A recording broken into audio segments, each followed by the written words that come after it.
final de cuentas deja a la persona estéril en su vida espiritual. Ahora lo aclaro. Una persona, por ejemplo, que va a la iglesia por obligación, que hace su oración por obligación, porque hasta la oración se hace por obligación.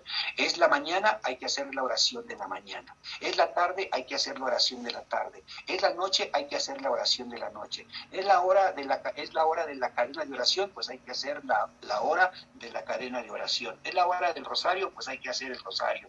Es la hora de la coronilla, pues hay que hacer la coronilla. Es la hora de ir a la hora santa, pues hay que ir a la hora santa. Se hace por ley, se hace por deber, y a final de cuentas la persona sigue estéril en su vida espiritual. Ven a ver O sea, esto. hay espiritualidades, si se le puede llamar espiritualidades, que dejan a la persona estéril. Hay personas que llevan tantos años en la iglesia, muchos años en la iglesia, con una espiritualidad del deber, con una espiritualidad de la obligación, con una espiritualidad basada en la obediencia, basada en el cumplimiento, ¿no? Y por eso al final su vida no manifiesta ni generosidad, ni alegría, ni solidaridad, ¿no? O sea, al contrario, lo único que manifiesta es una total esterilidad. Entonces hay que tener cuidado, porque los muchos años en la iglesia y los muchos cumplimientos de las normas no garantizan que se dé fruto. Cuentan, bueno, es un cuento de una ancianita, una viejecita que pues iba todos los días a misa, ¿no? Y un día se le ocurrió, dijo, pues de ahora en adelante, por cada día que yo vaya a misa, por cada misa en la que yo participe, voy a guardar una moneda en esta alcancía. Y así comenzó a hacerlo, iba a misa, llegaba a su casa, ponía la alcancía, a veces iba hasta 2, 3 misas al día, y llegaba y ponía la moneda en la alcancía, ¿no? Y pasó mucho tiempo, y ella seguía yendo a misa y seguía poniendo su alcancía. Y ya después de mucho tiempo decidió romper la alcancía. Y se dio cuenta que en la alcancía solo había una moneda. Y entonces, me han robado. ¿Quién me robó? Pues ¿quién le iba a robar si no diría pues ella sola, ¿no? ¿Quién la iba a robar? Pero ella me robaron. Y entonces miró al crucifijo que tenía ahí junto a su cama y le dijo, ¿tú sabes quién me ha robado? Y el crucifijo le contestó, el Cristo le contestó, no, nadie te ha robado. Nadie me ha robado, pero si yo he ido a muchas misas, ¿por qué solo tengo aquí una moneda? Y le contestó el Cristo, es que solo una vez lo hiciste de corazón. Solo una vez lo hiciste de corazón. Y por eso hay espiritualidades estériles, y vuelvo a insistir, de personas que llevan mucho tiempo yendo a la iglesia, que no faltan a misa, no faltan a la hora santa, no dejan de hacer su rosario, su novena, su coronilla, etcétera. Sin embargo, viven de manera estéril.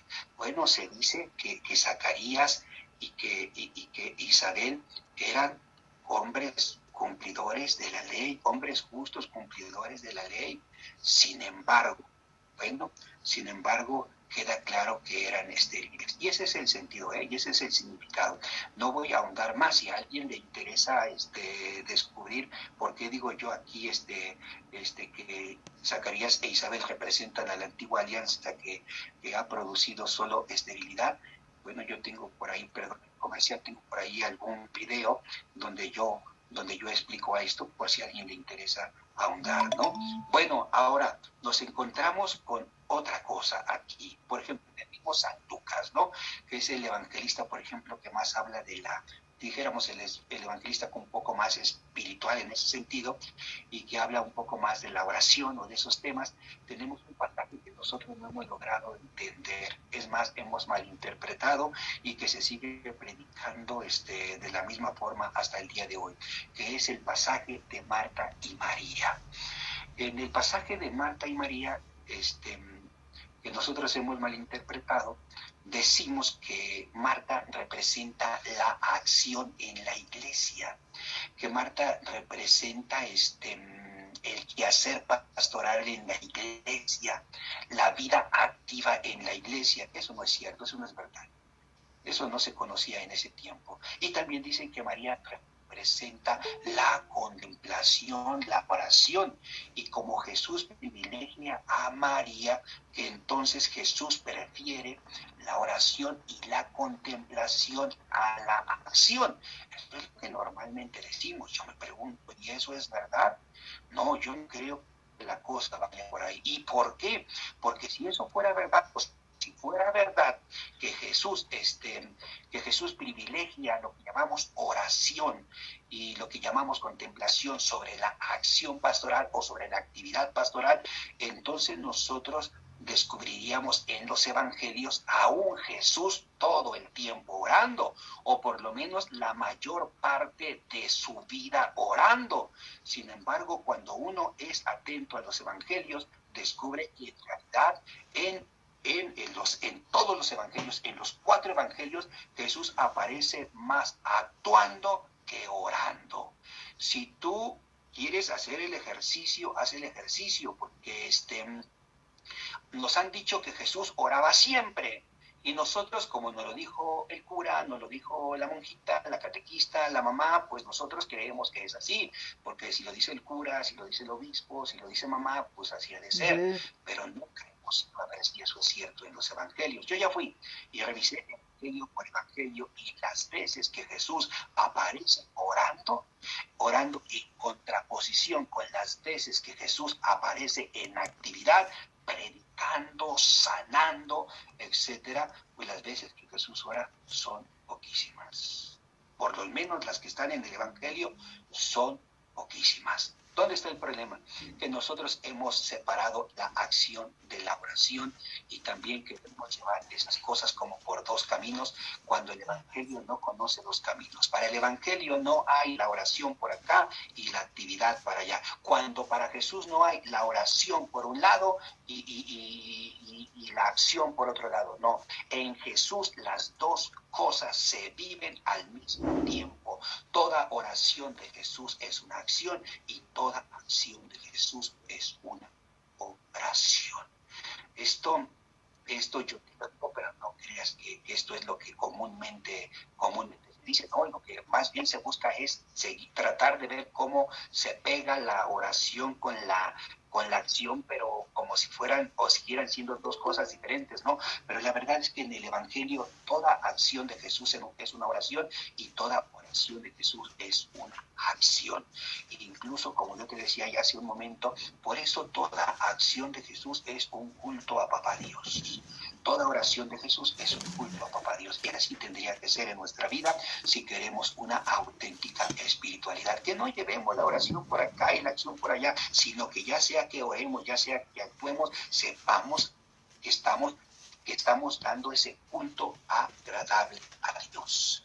Entonces María no representa la contemplación y la oración. María representa a una mujer en un primer momento que ha sido capaz de entender que aunque sea mujer también puede convertirse en un discípulo del Maestro, y representa a una comunidad que deja atrás el deber pesado de la ley y comienza a vivir el amor en un encuentro con Jesús. Los digo solo de pasada, los digo solo de pasada, pero de igual manera, si alguien tiene alguna duda sobre esto que yo estoy diciendo, pues tengo ahí yo también alguna charla donde pueden encontrar una explicación más profunda. No vayan a pensar que yo estoy aquí tratando de hacer comercial para que vayan a ver mis charlas, no, solo por si a alguien le interesa, ¿no? Y para que no se vayan, no sientan que se quedan a medias, o que solo les muestro el pastel, pero que no se los doy a comer. Ahí está para quien guste. Y lo hago de esta manera porque tengo que avanzarle, porque como les decía al inicio, pues hay mucha tela de donde cortar. Entonces, bueno, eso es lo que aparece en los evangelios. Aparecen más cosas, pero pues no quisiera detenerme ahí, sino pasar a otras falsas espiritualidades, ya no las que aparecen en el Evangelio, sino las que van apareciendo en nuestra vida diaria, en nuestra vida común. Yo te dije que el Papa Francisco pues, no quiere directamente, así como balconear algún grupo, asociación o movimiento o cofradía, no, sino que más bien él lanza la semilla esperando que esos grupos, movimientos, asociaciones y demás, y personas, pues adoptemos y nos vaya sirviendo para transformar nuestra vida. Pero una de las palabras, bueno, ya se decía esto, antes, pero el Papa lo recupera, espiritualidades intimistas. El Papa habla de espiritualidades intimistas. ¿A qué se refiere el Papa con espiritualidades intimistas? A que son esas espiritualidades que practican personas que basan su vida en lo puramente devocional. No que la devoción sea mala, sino que se quedan en lo meramente devocional y no trascienden más allá de la devoción a la acción, a la misión, a la pastoral, sino no, ahí se quedan en lo devocional. Se refiere el Papa a esas espiritualidades donde más que el amor a Dios o más que el amor al hermano se encuentra el amor personal. En realidad son expresión, estas espiritualidades intimistas son expresión de un amor personal, Yo lo pongo de esta manera, para ver si puede quedar un poco más claro, que son esas espiritualidades en donde lo importante es esa melosidad interior, ay, que yo me sienta bien, que yo me sienta a gusto, que yo me sienta en paz, que yo sienta tranquilidad, que yo sienta un calorcito, que yo sienta como Dios me abraza, como Dios me apapacha, y todo se queda en una melosidad interior, y después de ahí pues a pelear con quien se pueda, a criticar a quien se pueda o a no meterme con nadie, porque hay quienes creen y piensan que un verdadero cristiano es el que no se mete con nadie, y eso tampoco es cierto. Un verdadero cristiano es el que se mete en lo que se tiene que meter y el que no se mete en lo que no se tiene que meter. Y para distinguir cuándo tiene que meterse y cuándo no tiene que meterse, pues hay que tener al Espíritu de Dios en nuestra vida. Entonces, cuidado, porque nosotros queremos dejar la espiritualidad como una especie de melosidad interior. Yo creo que el término puede ayudarnos mucho a comprender. Entonces, si nosotros andamos por ahí en estas espiritualidades cosméticas, espiritualidades estériles, en esta melosidad interior, pues hay que ir teniendo mucho cuidado, Tenemos que dar el paso como Jesús, acción y oración, no como dos cosas separadas, no siempre juntas, porque la vida es el mejor culto a Dios, la mejor relación con Dios es la vida diaria. Yo, por ejemplo, no sé, pero digo que muchas veces incluso la oración de los alimentos se convierte en una obligación. Nadie puede comer hasta que no se bendigan los alimentos. Y espérate, porque mientras no bendigamos los alimentos, no se puede empezar a comer. Entonces ya se ve como una obligación. Y luego yo he escuchado a algunas personas hacer la bendición de los alimentos y decir, bendito sea Señor, o gracias Padre, por estos alimentos que pones en nuestra mesa. Y le decimos, ya tenemos ahí la mesa servida con todo bien bonito, y le decimos todavía a Jesús, llévaselos a las personas que no lo tienen. Llévaselos a las personas que no lo tienen. ¿No habrás dicho tú alguna vez así? Y imagínate que un día Dios te contesta y te dice, ¿y por qué no se lo llevas tú? Que eres el que lo tienes ahí enfrente.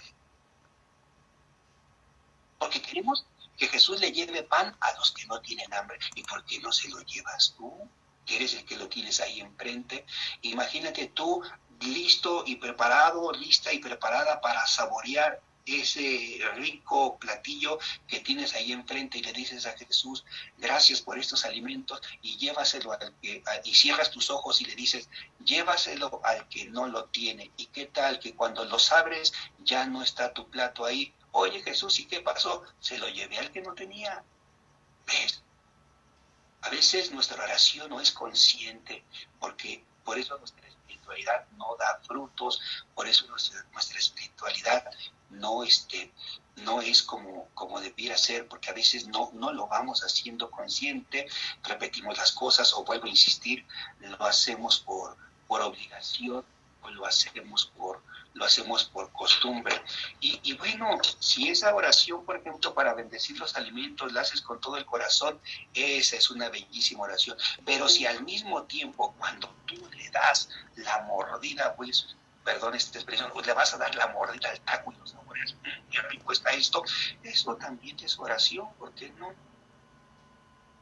Si tú dices, oye mamá, qué rico te quedó esto, oye, qué sabroso te quedó esto, eso cuenta también como una oración. Sé que a algunos esto no les puede resultar como algo bueno, porque estamos muy, con lo que decía anteriormente, vivimos una espiritualidad de una velocidad interior que, ¿cómo esa otra cosa va a ser oración? Bueno, hay que aprender a digerir estas otras cosas. La vida es una oración. La vida es una bella oración. Toda tu vida es una hermosa alabanza a Dios. Toda tu vida, todo lo que tú haces es una alabanza a Dios. Que tú te despiertes, que tú te estires, que disfrutes el agua, es una hermosa alabanza a Dios. Que tú abraces a tus hijos, que abraces a tu esposo, que abraces a tu esposa, que des una palabra de ternura y de cariño, eso es una hermosa alabanza a Dios. Que tú ayudes a los demás, que seas generoso, que seas comprensivo, que seas amable, esa es una hermosa alabanza a Dios. Que tú te mires al espejo y digas, qué vivo estoy, no me veo tan mal. Pues eso es una alabanza a Dios. Tu vida se convierte en una alabanza a Dios. Recuerda lo que decía San Irineo de León, si no me quieres creer a mí, que soy a lo mejor un desconocido para ti, pero San Irineo de León decía que la gloria de Dios era que el hombre viviera. Gloria a Dios, vive como. La gloria de Dios es que el hombre viva. Entonces la vida del hombre se convierte en la gloria de Dios. Por eso yo te digo que tu vida tiene que ser una continua alabanza a Dios. Cuando das una charla, cuando escuchas una charla, cuando platicas con alguien, cuando aconsejas a alguien, esa es una alabanza a Dios. Y yo lo que voy es que hay que tomar conciencia de todas estas cosas como alabanza a Dios, para poder ser más plenos, para poder ser más libres, para poder ser más felices, para poder experimentar mejor el amor de Dios, porque a veces no lo experimentamos porque andamos demasiado preocupados, como Marta, muchas cosas te preocupan y te inquietan. Mira que una es necesaria y María la ha entendido y la ha comprendido, por eso está aquí tranquila disfrutando de la vida. Y así uno, cuando vamos al trabajo, cuando cantamos, toda expresión de alegría en nuestra vida sin duda es una alabanza a Dios. Y todo lo que nos va haciendo felices es una alabanza a Dios. ¿Por qué? Porque aquí es otro problema de las falsas espiritualidades. Esas falsas espiritualidades pues también consisten en que muchas veces le ofrecemos a Dios todo lo que tiene que ver con el dolor, lo que tiene que ver con el sufrimiento, todo lo que tiene que ver con lo que nos cuesta. ¿Estás enfermo? Ofrécelo a Dios. ¿Tienes un problema? Ofrécelo a Dios. ¿Te pasó algo malo? Ofréceselo a Dios. Y todo lo negativo queremos ofrecérselo a Dios. ¿Y cuándo le vamos a ofrecer algo bueno? ¿Cuándo le vamos a ofrecer algo bonito? Le andamos ofreciendo nuestros dolores, le andamos ofreciendo nuestras enfermedades, le andamos ofreciendo nuestras miserias, le andamos ofreciendo lo negativo. ¿Y cuándo le vamos a ofrecer algo bonito? Por eso yo te digo que toda la vida bonita es una alabanza a Dios y hay que tomarlo en cuenta. Y ya no mandarle a Dios solo enfermedades, dolores, penas y sufrimientos, no. También mandarle cosas bonitas, porque muchas veces parece que llegamos ante Dios con nuestro ramillete de flores marchitas, ¿no? No, ofrécele la alegría, así como le ofrece la enfermedad, ofrécele la salud. Y así como le ofrece las penas, ofrécele las alegrías. Hoy estoy muy contento, Señor. Hoy estoy muy feliz. Hoy no sé, o sea, estoy disfrutando de tal cosa. Eso, porque ahí es donde se da la completa espiritualidad, la verdadera y auténtica espiritualidad. Pero hay que iniciar este proceso, ya diré otra cosa más adelante. Bien, dentro de estas mismas faltas espiritualidades, hay algunas espiritualidades, por ejemplo, que dicen, Dios, Dios sí, ok, dicen Dios sí, pero Cristo no. Dios sí, con Dios lo que quieran, pero con Cristo no, porque pues Dios sí, yo entiendo que existe Dios, pero eso de que un hombre sea Dios, no, eso yo no. Estas aquí son antiquísimas también, pero se siguen viviendo hasta el día de hoy. Entonces hay quienes quieren vivir una espiritualidad con Dios, pero sin Cristo. Eso lo señala también el Papa, ¿no? Una espiritualidad, Dios como el trascendente, como el lejano, y Cristo no, porque Cristo es el cercano, porque Cristo es el que está entre nosotros. Entonces algunos quieren su relación con la divinidad, pero muy lejos del Dios encarnado, o sin asimilarse al Dios encarnado. Por eso dicen Dios sí, pero Cristo no. Otros dicen Dios sí, pero iglesia no. Que Dios y lo que quieran con Dios, y yo lo amo y lo que Él quiera, pero de la iglesia no quiero saber absolutamente nada. Bueno, sin duda ellos lo dicen en relación a la iglesia, a veces como institución que no ha sabido dar el mejor de los ejemplos, pero aquí no nos referimos a eso. Aquí diríamos más bien los que dicen Dios sí, pero comunidad no. No puede ser posible. Es Dios y una verdadera espiritualidad es Dios y la comunidad. En nosotros como cristianos, Dios y Cristo, Dios y la comunidad. No puede haber una verdadera espiritualidad solo vertical, sino tiene que ser también horizontal. No puede haber una verdadera espiritualidad solo en relación con Dios, sino que tiene que también tener la relación con el hermano. Por eso nosotros es Dios sí, iglesia también, iglesia entendida como comunidad de hermanos. Bueno, hay quienes dicen, bueno, esto es idea del Papa Francisco, es que sería los que quieren vivir una espiritualidad con la iglesia sí, pero pueblo no. Es decir, solo con mi élite, solo con los que formamos mi grupo eclesial, pero ya con los demás que no forman parte de mi grupo, de mi asociación, de mi movimiento, de mi iglesia o de los católicos, no, gracias, con esos no. No, dice el Papa, tiene que ser una verdadera espiritualidad, tiene que ser iglesia sí y pueblo también.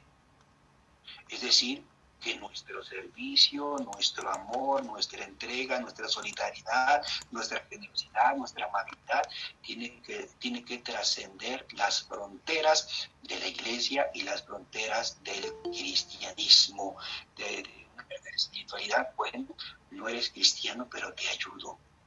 No eres cristiano, pero te tiendo la mano, ¿no? Hay quienes pretenden una espiritualidad donde Jesús sí, claro, cómo no, Jesús, el Hijo de Dios, el Verbo encarnado, mi amigo, mi hermano, sí, Jesús lo que quiera, y la hora santa, y Jesús para acá, Jesús para allá, y su palabra, dicen Jesús sí, pero el hermano no. Tampoco puede haber una espiritualidad donde se acepta a Cristo, pero no se acepta al hermano. La verdadera espiritualidad cristiana acepta a Jesús y acepta al hermano, si ésta quiere ser de verdad una auténtica espiritualidad. Hay otras espiritualidades basadas más en la psicología que espiritualidad. Entonces, tampoco va por ahí el asunto, ¿no? Una psicología sin la parte espiritual también está coja. No, es que yo pues, no necesito esa espiritualidad cristiana porque pues yo simple y sencillamente con mi terapia que tengo, pues ya ahí como me siento bien, ¿no? No, no, no, la psicología no se rechaza, pero al cristiano se le pide además de toda esta cuestión psicológica que viva también su espiritualidad. La psicología no basta, tiene que estar impregnada para un cristiano de la espiritualidad. Ahora esto que sigue es un poquito más complicado. El Papa utiliza dos palabras. ¿Vamos bien en el tiempo o hay alguna dificultad? No sé, si vamos bien. ¿Se me escuchan? Sí, padre, vamos bien. Tenemos una pregunta. ¿La hacemos ahorita o al final? Al final. Ok, padre, vamos bien. Entonces vamos bien. Ahora, continúo. El Papa utiliza dos palabras, las podemos encontrar de diferentes formas también para desenmascarar unas falsas espiritualidades muy, muy actuales, dice el día de hoy. En realidad son tan antiguas y al mismo tiempo tan actuales, así lo presenta el Papa. Y a la primera le llama el neognosticismo. Neognosticismo o el nuevo gnosticismo o el gnosticismo actual. ¿Y en qué consiste esta espiritualidad o esta falsa espiritualidad neognóstica? Bueno, la razón. Para ellos lo importante es no la puesta, sino conocer mucho acerca de Dios. Entonces, el que conoce a Dios, ese vive espiritualidad. Por lo tanto, al que no tiene capacidad como para entender la es decir, como alguien que es incapaz de vivir una verdadera espiritualidad. Esto hacen los nuevos gnósticos, dice el Papa Francisco. Estos, como habíamos comentado también, pues ellos siembran la idea de un Dios lejano, que no quieren que tenga realidad con el humano. Acuérdense que los gnósticos eran aquellos que decían que Dios no había creado el mundo, porque si Dios hubiese creado el mundo, se hubiese contaminado como Dios, y no, Dios es puro y no puede contaminarse, por lo tanto Dios no creó el mundo. Y ellos inventaban una idea de un supuesto ser divino al que llamaban el demiurgo, que decían que el que había creado el mundo pues no había sido Dios, sino un demiurgo, un ser semidivino, porque Dios era tan puro que no podía entrar en contacto con la materia ni siquiera para creerlo. Entonces estos eran una especie de intelectuales histéricos que decían que el conocimiento era solo para algunos y por lo tanto podían despreciar a los demás, y su idea que se imponía era la de este Dios lejano, de este Dios imposible de alcanzar.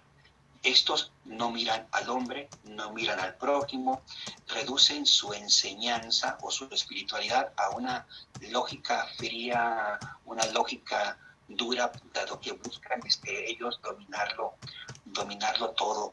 Y se enfurecen estos porque no creen que son muy apacibles. No, no, no, se enfurecen cuando el Papa Francisco, por ejemplo, dice que no hay una doctrina o una verdad monolítica, porque ellos dicen que no, que las cosas se tienen que hacer de determinada forma y no de ninguna otra. Y cuando el Papa Francisco dice cosas como que no hay una doctrina monolítica, acuérdense que el Papa utiliza la figura del poliedro, es decir, que es múltiple, pues ellos no lo aceptan muy bien, porque ellos quieren que exista una absoluta verdad, y bueno, lo peor es que creen que quienes la poseen son ellos, ¿no? Entonces es una espiritualidad desencarnada. Ellos piensan que son los únicos que saben dónde está Dios y dónde no está Dios, y entonces dan el lujo de decir que Dios no está en determinadas personas. Esto también lo dice el Papa, por ejemplo, dice el Papa, ellos dirían que, por ejemplo, en un adicto, que por ejemplo en una persona que ha pasado por situaciones difíciles de pecado, ellos dirían que ahí no está Dios. Dice el Papa, no, de ninguna manera. Dios está ahí, tiene sus caminos. Bueno, esto es, hay que ver si tenemos nosotros algo también de esa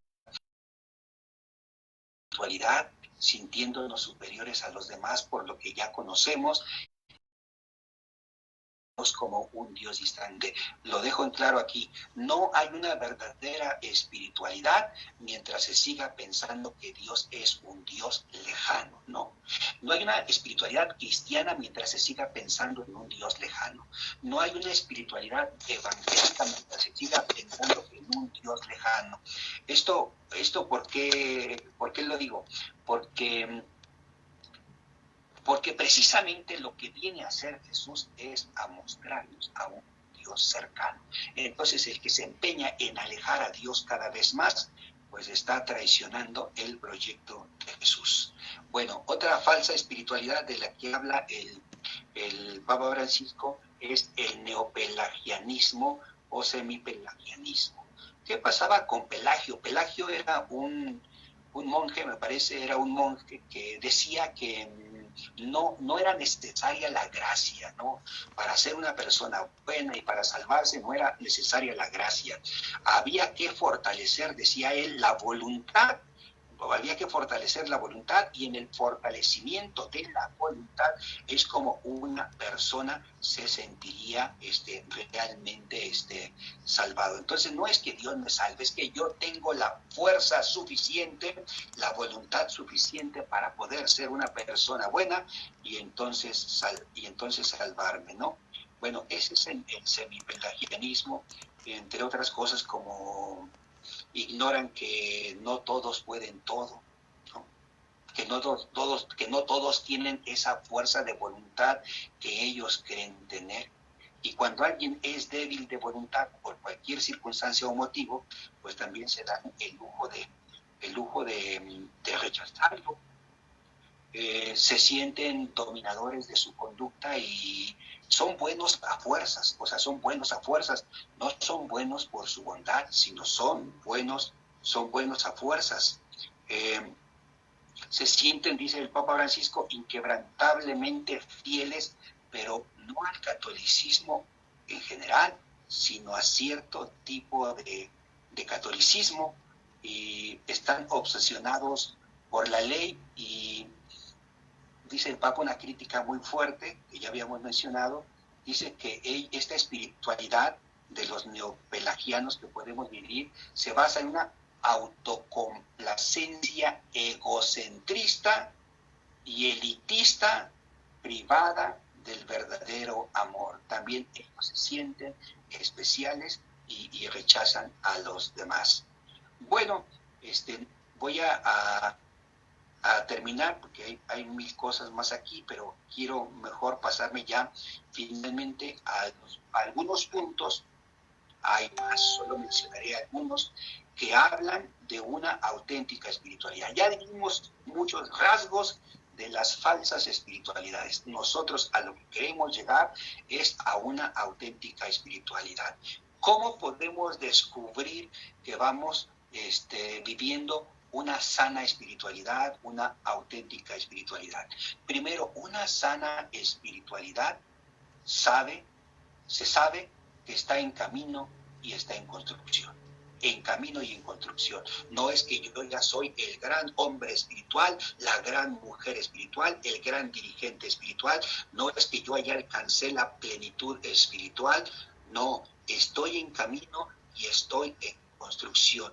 Segundo, pero aunque estoy en camino y estoy en construcción, reconozco no solo mis límites, porque normalmente es en lo que nos enfocamos, en los límites. No, en cambio una verdadera espiritualidad no solo reconoce sus límites, sino sobre todo reconoce sus alcances, los pasos que ha dado, para que sea una espiritualidad positiva. No se queda pensando en que es un ser limitado, no, mira el camino que ha recorrido y descubre que ha avanzado. Ahora, una verdadera espiritualidad o una sana espiritualidad, pues sabe que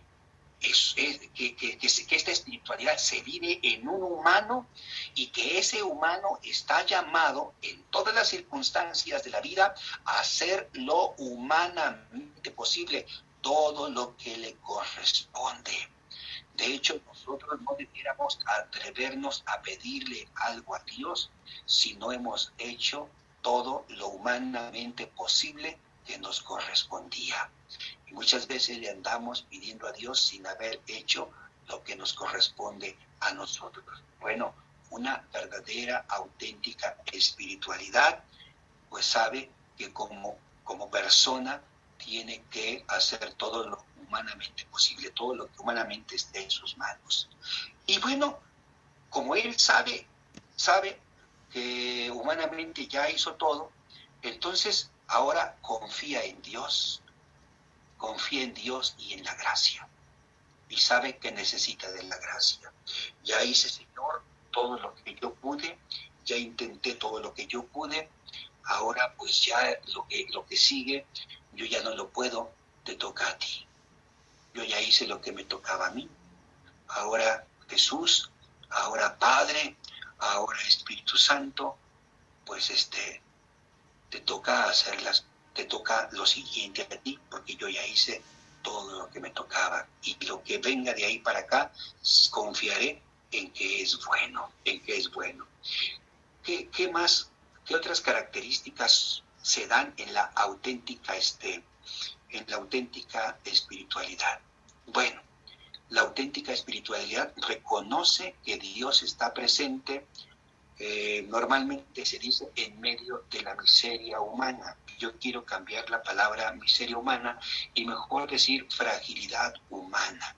Entonces, una verdadera espiritualidad es consciente que hay seres humanos frágiles, que hay seres humanos débiles, y que Dios ahí está presente, aunque de repente no se perciba. Y no es que estemos justificando esas acciones o estemos justificando esas vidas, no. Simplemente que Dios está quizá no de la misma forma como está en nosotros, pero Dios no puede estar lejos de la fragilidad y de la debilidad humana. Si queremos utilizar la palabra que comúnmente se utiliza, pues hay que utilizarla, pero tenemos que reconocer y aceptar que Dios está presente ahí también en aquello que nos parece lo más miserable, lo más ruin, lo más bajo. Ahí está el germen de Dios y puede brotar, pero hay que saberlo cultivar. Bueno, esto lo hace una auténtica y verdadera espiritualidad. Y todo esto que estoy diciendo, pues está basado en el amor, ¿eh? ¿Qué más? Bueno, vive una auténtica espiritualidad, o un hombre auténticamente espiritual vive la comunión con la divinidad. Escucha, no solo la comunión, no solo la comunicación con la divinidad, no. Como decíamos hace un momento, no solo es que practica con Dios, habla con Dios, dialoga con Dios, no, vive una comunión con Dios. Normalmente nosotros medimos nuestra espiritualidad según los diálogos o los momentos de diálogo que tenemos con Dios. No, la oración no se mide por los muchos momentos de diálogo que tenemos con Dios, sino se mide por la vida de comunión o de sintonía que tenemos con Dios. Esa es la verdadera espiritualidad. Estamos en sintonía con Dios siempre, estamos en comunión con Dios siempre, y eso hace que nuestra espiritualidad sea verdadera, ya sea que caminemos, ya sea que cantemos, ya sea que hagamos lo que hagamos, ahí está la expresión de esta verdadera comunión, sintonía con la divinidad. Ahora, aunque ya lo habíamos mencionado, una verdadera espiritualidad, una auténtica espiritualidad hace de la vida un culto agradable al Padre de toda su vida. Hace de toda su vida un culto agradable a Dios. Pues decía, te ofrezco mi vida, no solo te ofrezco mis penas, mis dolores, mis enfermedades, no, te ofrezco mi vida, te ofrezco mi alegría, te ofrezco todo lo positivo y lo noble que hay en mí. ¿Qué más? Se deja llevar por el Espíritu Santo en el camino del amor. Le preguntaron al jesuita Espadaro que cuál era el programa del Papa Francisco. ¿Cuál era el programa? Y dijo, no, el Papa Francisco no tiene programa. Y le dijeron, ¿cómo? Uno como un hombre tan grande como el Papa Francisco, ¿cómo no va a tener un programa? No tiene programa, dijo. Bueno, y entonces, ¿cómo? El Papa Francisco se deja guiar por el Espíritu Santo, dijo. El Espíritu Santo le va marcando día a día su programa. Me parece una idea importante. Por eso en una verdadera espiritualidad, la persona se deja llevar por el Espíritu Santo en el camino del amor. Esto lo puedes encontrar en Gaudete et Exsultate, que es la carta que el Papa escribió sobre la santidad en los tiempos actuales. ¿Qué más hay en una verdadera y auténtica espiritualidad? Pues hay la capacidad de comunicar la hermosura y la alegría del Evangelio. No solo la alegría, que era lo que el Papa había acentuado, sino que ahora agrega la hermosura y la alegría del Evangelio. No hay una verdadera espiritualidad si alguien no comunica de manera hermosa y de manera alegre el Evangelio. ¿Cuál es otro signo de una auténtica y verdadera espiritualidad? Que busca a los alejados, que busca a los perdidos. Bueno, ahí está el ejemplo del pastor que va y busca a la oveja hasta que la encuentra. Ese es un signo de una verdadera espiritualidad. ¿Ves? No son los muchos Padres Nuestros ni las muchas Aves Marías, no, sino es de buscar a los perdidos, ¿no? ¿Qué hacemos nosotros cuando un hermano del movimiento, o cuando un hermano de la comunidad se aleja, se va? ¿Lo buscamos realmente o decimos ya regresará? ¿Qué hacemos? ¿Lo buscamos, platicamos con él o dejamos que se pierda? Ya vendrán más, ¿no? No, la verdadera espiritualidad busca al perdido. ¿Cuántas veces? Pues las veces que sean necesarias, las veces que se pueda, no hay un límite, no se puede poner un límite. Bueno, la verdadera espiritualidad, agregando lo que yo he dicho anteriormente, se mide según la caridad. La caridad va a ser la medida de la espiritualidad. No hay caridad, no hay espiritualidad. Aunque haya mucha devoción, aunque haya mucho rezo, aunque haya mucha presencia, si no hay caridad, no hay vida espiritual. Pero es que yo rezo mucho, pero si no hay caridad, eso no se le puede llamar vida espiritual. Se le puede llamar misticismo estéril, devocionalismo estéril, pero no vida espiritual. Bien, voy a tratar de ya terminar. Una verdadera vida espiritual tiene que suscitar a la misión. No puede haber una vida verdaderamente espiritual si no está empujando a la misión. Ahí léanse el último capítulo de Evangelii Gaudium, cuando habla de evangelizadores con espíritu. Ahí queda claro que incluso el Papa dice, no pretendo hacer un resumen de la espiritualidad cristiana, no, tampoco suplir otras cosas, no, pero ahí el Papa sí que hace un buen resumen de la espiritualidad cristiana, y uno de los elementos es también, el de la misión. De hecho, fíjense que allá se dice que allá cuando se hizo el Concilio Vaticano II, bueno, cuando estaba planteando esto de las notas de la Iglesia, es decir, que la Iglesia es una, santa, católica y apostólica, había muchos que decían que había que agregarle misionera, que no dijéramos solo una, santa, católica y apostólica, sino que también dijéramos y misionera, y acuñaron una frase que, aunque no quedó ahí en el credo, sin embargo se sigue diciendo hasta el día de hoy: la Iglesia o es misionera o no es iglesia. Y nosotros podemos decir lo mismo respecto a la espiritualidad. La espiritualidad o es misionera o no es espiritualidad. Finalmente, para coronar todo esto, tenemos que decir que la verdadera espiritualidad debe estar movida siempre por el amor, primero el amor fraternal, y yo agrego aquí el amor a la gente, porque a lo mejor de repente hermano llamamos solo al de nuestro cristianismo, al de nuestro catolicismo, ¿no? No, el amor fraternal y el amor a la gente, el Papa dice al pueblo, el amor fraternal y el amor a la gente es el alma de una verdadera espiritualidad. No quieres equivocarte en la espiritualidad espiritualidad, quieres ir por el camino de una auténtica y verdadera espiritualidad, nunca, pero nunca, nunca descuides el amor fraternal. En la medida en que crezcas en el amor fraternal, tu espiritualidad la vas a notar en ti mismo más alegre, más plena, más libre y sobre todo fructífera. Porque encuentro del amor fraternal, pues tú descubres las necesidades del otro, las necesidades del hermano, y entonces puedes dirigirte a Dios no a partir de lo que tienes en la cabeza, sino de la llaga del hermano que has tocado, como también lo dice el Papa Francisco, ¿no? Entonces, si no hay amor fraternal, la espiritualidad está muerta. ¿Quieres asegurarte una auténtica y verdadera espiritualidad?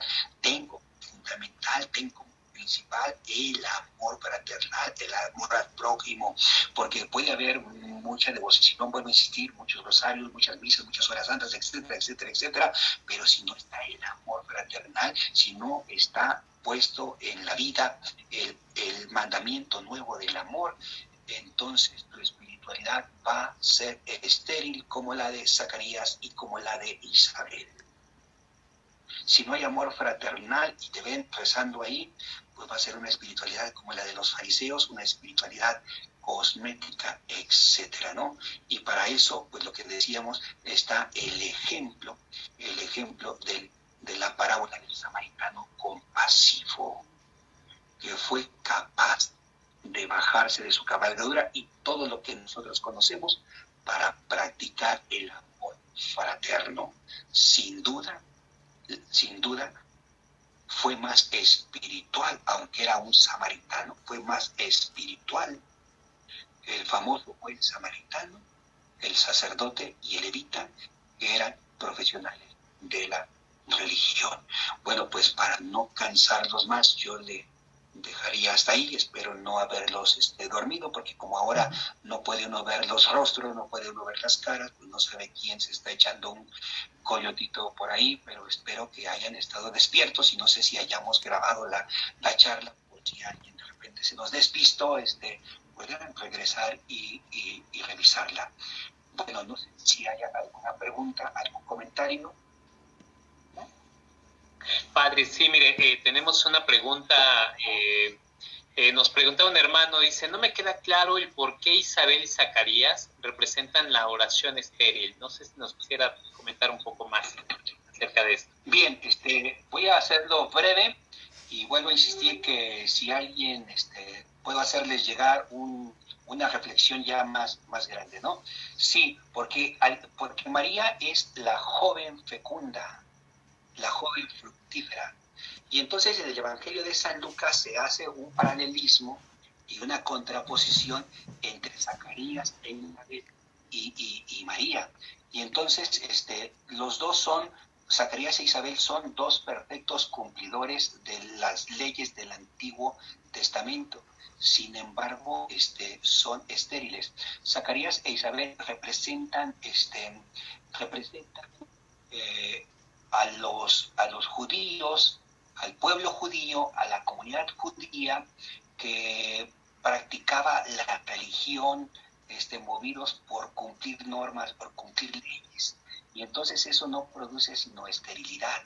En cambio, si esto nos ayuda a entenderlo mejor, cuando uno ve la figura de María, pues aparece como María representa ya a la nueva comunidad cristiana que empieza a dar frutos, porque no vivirán su espiritualidad desde la práctica de la ley, sino vivirán la espiritualidad desde la práctica del amor.